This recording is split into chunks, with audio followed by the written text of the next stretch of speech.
صحابہ کرام رضوان اللہ علیہ مجمعین سے زیادہ ہمیں کوئی نہیں عمل کرتا نظر آتا. وہاں وہ جو سن لیتے تھے اللہ کے حبیب سے تو وہ اس کو اپنی زندگی کا مقصد بنا لیتے تھے کہ یہ کام ہم نے کرنا ہے.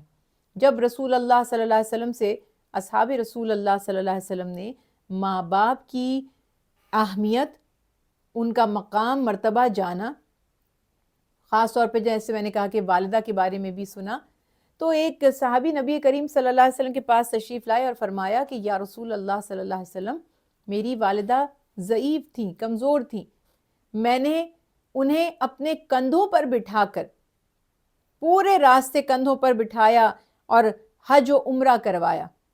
یعنی اب یہ پوری، اب آپ ذرا امیجن کیجئے کہ حج یا عمرے کا سفر دشوار ہے، مشکل ہے، وہاں کسی کو کندھوں پر بٹھا لینا اور ایک ایک مناسک ادا کرنا، سفر کرنا، طواف کرنا، صفا و مروہ کی سعی کرنا، پتھریلے راستے ہیں، خوب چلنا پڑتا ہے، مختلف مقامات ہیں.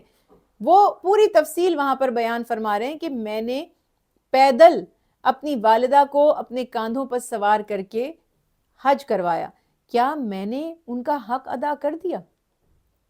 یہ سن کر رسول اللہ صلی اللہ علیہ وسلم کی آنکھوں سے آنسو جاری ہو گئے اور آپ صلی اللہ علیہ وسلم نے فرمایا، اللہ کی قسم، تم نے اس ایک رات کا بھی حق ادا نہیں کیا جس رات اس نے تمہاری پرورش میں تکلیف اٹھائی تھی.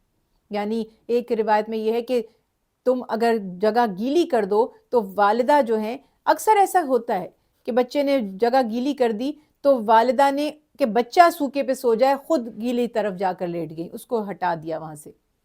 فرمایا تم نے تو اس ایک رات کی بھی قیمت ادا نہیں کی یا اس کا بھی حق ادا نہیں کیا جس تکلیف کو، مشقت کو اس نے تمہاری پرورش میں ایک رات گزاری. مگر آپ نے فرمایا کہ تم نے اللہ کو راضی کر لیا. آپ نے فرمایا جب کوئی پوچھتا ہے آپ سے آ کر کہ یا رسول اللہ صلی اللہ علیہ وسلم، مجھ پر سب سے زیادہ حق کس کا ہے؟ آپ جواب میں فرماتے ہیں تمہاری والدہ کا، امو کا، تمہاری والدہ کا. اس نے پوچھا اور اس کے بعد؟ آپ نے فرمایا اس کے بعد تمہاری والدہ کا. اس نے تیسری دفعہ پوچھا اور اس کے بعد؟ آپ صلی اللہ علیہ وسلم نے فرمایا اس کے بعد تمہاری والدہ کا. 3 دفعہ یہ فرمایا. جب اس سائل نے دوبارہ پوچھا اور یا رسول اللہ صلی اللہ علیہ وسلم اس کے بعد، تو آپ نے فرمایا تمہارے والد کا، تمہارے والد کا تم پر حق ہے. یعنی والدین کے حقوق متعین کیے جا رہے ہیں. پھر آپ صلی اللہ علیہ وسلم سے پوچھا گیا سب سے بڑا گناہ کیا ہے؟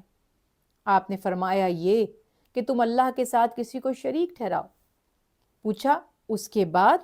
آپ نے فرمایا یہ کہ تم والدین کی نافرمانی کرو. پوچھا اس کے بعد؟ آپ نے فرمایا یہ کہ تم مفلسی یا غربت کے ڈر سے اپنی اولاد کو قتل کر دو. تو 3 کبیرہ گناہ بتائے، اللہ کی نافرمانی یعنی اس کے ساتھ شرک، ماں باپ کی نافرمانی، اولاد کا قتل. اور نیکی میں فرمایا سب سے زیادہ تمہارے حسن سلوک کا جو حقدار ہے تمہاری والدہ ہیں. 3 ٹائمز والدہ اور پھر 4تھ ٹائم پہ فرمایا تمہارے والد. اور آپ نے فرمایا ماں باپ ہی تمہاری جنت اور یہی تمہاری دوزخ ہیں. یعنی تمہارے ماں باپ ہی جنت بھی ہیں اور دوزخ بھی ہیں. کس طرح؟ آپ نے فرمایا اگر ماں باپ راضی ہیں تو اللہ راضی ہے، اور اگر ماں باپ ناراض ہیں تو اللہ ناراض ہے. آج تھوڑا سا ہمیں غور کرنا ہے کہ ماں باپ کی جو اہمیت ہے، جو ان کا مقام ہے، جو مرتبہ ہے، کیا ہم اور ہمارے بچے وہ جانتے ہیں؟ کیا ہمیں اس بات کا احساس ہے؟ آج بہت دفعہ ایسا دیکھنے میں آ جاتا ہے کہ پوری دنیا سے ہم حسن سلوک کر رہے ہیں، چٹ چیٹ ہو رہی ہے، ہم سوشل میڈیا پر ایکٹیو ہیں، ہمیں فیس بک پر، ٹویٹر پر، جو بھی ہمارے پاس میڈیمز ہیں، ہر جگہ سب کی خیریت پوچھی جا رہی ہے، سب سے سلام دعا کی جا رہی ہے، سب سے کانٹیکٹ میں ہیں. اور والدین کا کئی دن ہو گئے معاملات نہیں، بات چیت نہیں ہوئی، کئی دن ہو گئے موقع نہیں ملا بات کرنے کا، کئی دن ہو گئے وزٹ کرنے کا موقع نہیں ملا. تو یہ کتنا بڑا المیہ ہے کہ سب سے پہلے تو ماں باپ سے اسے سلوک کریں، ماں باپ کے بعد اگر وقت نکل آئے پھر آپ سوشل میڈیا پر اپنے حقوق العباد نبھائیے اور لوگوں سے بھی سلام دعا کیجیے. تو یہ بہت زیادہ اہم بات ہے کہ جس کے ماں باپ اس سے راضی، اللہ اس سے راضی. اسی طرح والد کے رتبے اور درجے کے بارے میں بھی آپ صلی اللہ علیہ وسلم نے فرمایا ایک نوجوان نے آ کر نبی کریم صلی اللہ علیہ وسلم سے شکایت کی کہ میرے والد جو ہیں جیسے میرے مال میں سے لے لیتے ہیں، میرے پیسہ یا مال جو بھی زمانے میں جس طرح کی کرنسی تھی وہ لے لیتے ہیں۔ آپ صلی اللہ علیہ وسلم کے سامنے والد بھی تشریف لے آئے، وہ جو والد تھے اس نوجوان کے۔ والد نے بولنا شروع کیا اور نبی کریم صلی اللہ علیہ وسلم کے سامنے عرض کی کہ یا رسول اللہ، یہ میرا بیٹا ہے، یعنی میں اس کا باپ، اس کا والد ہوں۔ جب یہ کمزور تھا، بے بس تھا، لاچار تھا، میں مشقت کرتا تھا، کماتا تھا، اس کی ضروریات پوری کرتا تھا، اس کی خواہشات پوری کرتا تھا، اس پر اپنا مال قربان کرتا تھا۔ یعنی ایک باپ دن رات محنت کر کے، کما کر، اپنی نیندوں کو قربان کر کے، مشقت کر کے، ارن کر کے لاتا ہے، اور اس کی خواہش ہوتی ہے کہ میری اولاد کی خواہشات پوری ہوں، ان کا اچھا ان کو لائف سٹائل مل جائے، ان کی اچھی تربیت ہو جائے، ان کو جو ضروریات ہیں وہ مہیا کر دی جائیں۔ وہ بیان کرتا ہے کہ میں تو اس پر اپنی تمام تر جتنی بھی میری آمدنی ہوتی تھی خرچ کر دیا کرتا تھا اور اس کی خواہشات کو پورا کرنا چاہتا تھا۔ آج میں کمزور ہوں، بے بس ہوں، لاچار ہوں، اور میرے جسم میں طاقت نہیں ہے کہ میں کما سکوں، اور یہ جوان ہے، طاقتور ہے، تو مجھ سے اپنا مال چھپاتا ہے اور بچاتا ہے۔ یہ سن کر رسول اللہ صلی اللہ علیہ وسلم اتنا روئے کہ آپ صلی اللہ علیہ وسلم کی جو داڑھی مبارک تھی، ریش مبارک، اور آپ کا جو کرتا تھا دامن، وہ تر ہو گیا، اور آپ صلی اللہ علیہ وسلم نے فرمایا کہ سن لو، تم اور تمہارا مال تمہارے باپ کے لیے ہے۔ یعنی آپ کو سخت اس بات پہ رنج پہنچا کہ یہ اپنے والد کی شکایت لے کر آ رہے۔ تو یہ کانسیپٹ ہمارے ہاں کہ ماں باپ اپنی لائف کو سیکریفائز کرتے ہیں، اپنے لائف سٹائل کو چینج کرتے ہیں، اپنی خواہشات کو ترک کر دیتے ہیں، ٹوٹلی اکثر ہماری سوسائٹی میں، اکثر ہمارے کلچر میں، ہمارے دین میں یہ دیکھا ہے کہ ماں باپ اپنے آپ کو بھول جاتے ہیں، مائنس کر دیتے ہیں اپنی لائف کو۔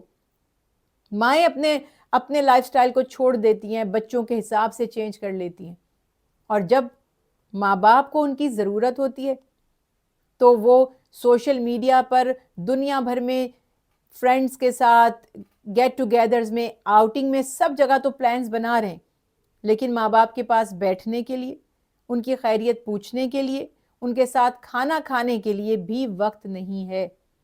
اور ایک بڑی دل خراش سی ایک پوسٹ سی، ایک میسج تھا، کسی نے یہ کہا کہ وہ بیٹا جو تھا یا والد جو تھا، کئی دن تک وہ بیٹا اپنے والد سے بات چیت، یعنی باپ بیٹے کا کوئی کنیکشن نہیں تھا، کوئی ان کا رابطہ نہیں ہو رہا تھا۔ تو پھر اس کے والد نے اس سے کہا کہ تم مجھے فیس بک استعمال کرنا سکھا دو اور مجھے بھی ایڈ کر لو اس میں، تاکہ کم از کم مجھے تمہاری خیریت تو پتہ چلتی رہے۔ تو یہ بڑی یہ ریالٹیز ہیں، یہ ہمارے اطراف میں چیزیں ہو رہی ہیں۔ تو جب ماں باپ راضی نہیں ہوں گے، جب ہم اپنے ماں باپ سے وفادار نہیں ہوں گے، تو ہم کسی سے اور کیا وفادار ہوں گے؟ سب سے اہم بات یہ ہے کہ سب سے زیادہ ہماری فکر کرنے والے، ہماری صحت کی، ماں باپ، بچے چاہے بوڑھے بھی ہو جائیں نا، ماں باپ کو انہوں نے کھایا یا نہیں کھایا، وہ کمزور ہو رہے ہیں، وہ تھک رہے ہیں، ان کی نیند پوری نہیں ہو رہی، وہ پریشان ہو رہے ہیں، یہ جملے ماں باپ کے علاوہ آپ کے لیے کوئی آپ کا کنسرن نہیں رکھتا۔ ماں باپ کو ہی فکر ہوتی ہے۔ جب تک بچے گھر آ نہیں جاتے، کہیں سفر پر گئے ہیں یا باہر گئے، ماں باپ بے چین رہتے ہیں، فکر مند رہتے ہیں۔ کچھ پیرنٹس اظہار کرتے ہیں، کچھ نہیں کرتے۔ اور یہ میں رفلی زیادہ تر ہماری میجورٹی جو ماں باپ ہیں ان کی بات کر رہی ہوں، exceptions are always there, exceptional cases ہوتے ہیں، بہت کم ہوتے ہیں، لیکن یہ ذہن میں رکھیں کہ والدین ہمارے سب سے زیادہ بڑے محسن، سب سے بڑے خیر خواہ ہیں، اور ماں باپ کی دعائیں، حدیث رسول اللہ صلی اللہ علیہ وسلم ہے نا، ماں کے لیے فرمایا الجنت تحت اقدام الامہات، جنت جو ہے وہ ماؤں کے قدموں کے نیچے ہے، اور والد کے لیے فرمایا باپ کی دعا اور عرش میں کوئی پردہ حائل نہیں ہوتا۔ یعنی باپ اپنی اولاد کے لیے جو دعا کرتا ہے، یا اللہ نہ کرے اگر بدعا کرتا ہے، تو براہ راست عرش پر پہنچائی جاتی ہے۔ تو جس کو جو چاہتا ہے کہ اس کے ماں باپ اس سے راضی رہیں، تو ظاہر ہے کہ وہ ان کی خدمت کرے، ان کی ضروریات کا خیال رکھے، انہیں اپنا وقت دے، ان سے محبت سے بات کرے، ان کی خیریت دریافت کرے۔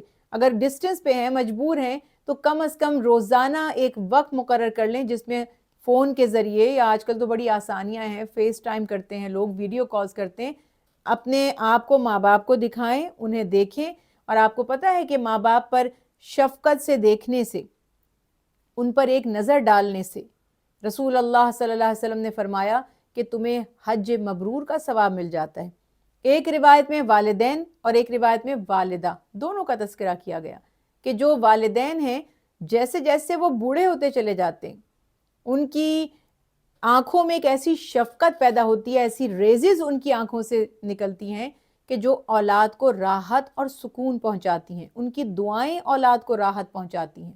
ماں باپ کی دعائیں ملتی رہیں، وہ ہم سے راضی رہیں، ماں باپ ہم سے راضی ہوں گے تو اللہ تعالیٰ بھی ہم سے راضی ہوں گے۔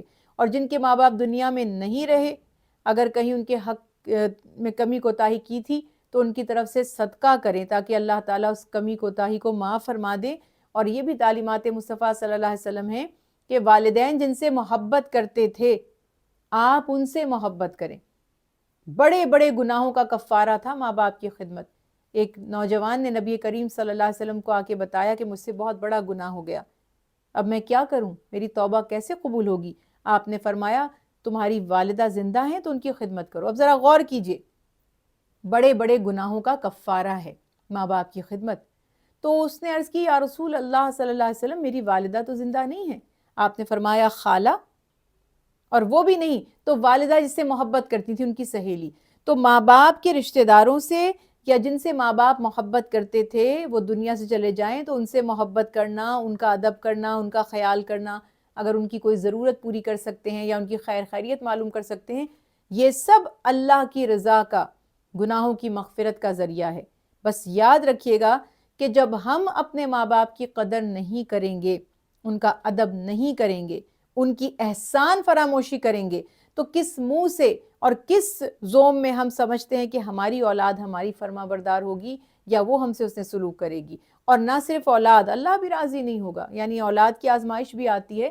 تو اگر ہم چاہتے ہیں کہ ہمیں اپنی اولاد کی طرف سے سکھ اور راحت ملے تو سب سے پہلے اپنے والدین کی خدمت کریں۔ اولاد کے لیے یہی رول ماڈل بن جائے گا، وہ دیکھے گی کہ ہم اپنے ماں باپ سے کیسے رویہ رکھتے ہیں، تو اللہ کرے کہ وہ اس سے زیادہ بہتر اور اچھا رویہ ہم سے رکھیں۔ اللہ ہم سب کو جن کے والدین حیات ہیں انہیں ماں باپ کا سایہ ان کے سروں پر قائم رکھیں، انہیں والدین کی خدمت کی توفیق دیں، اور جن کے ماں باپ دنیا سے چلے گئے ہیں اللہ تعالیٰ ان کے والدین کو جنت الفردوس کے اعلیٰ مقامات عطا فرمائیں اور اولادوں کو ماں باپ کے لیے صدقہ جاریہ بنائیں، آمین۔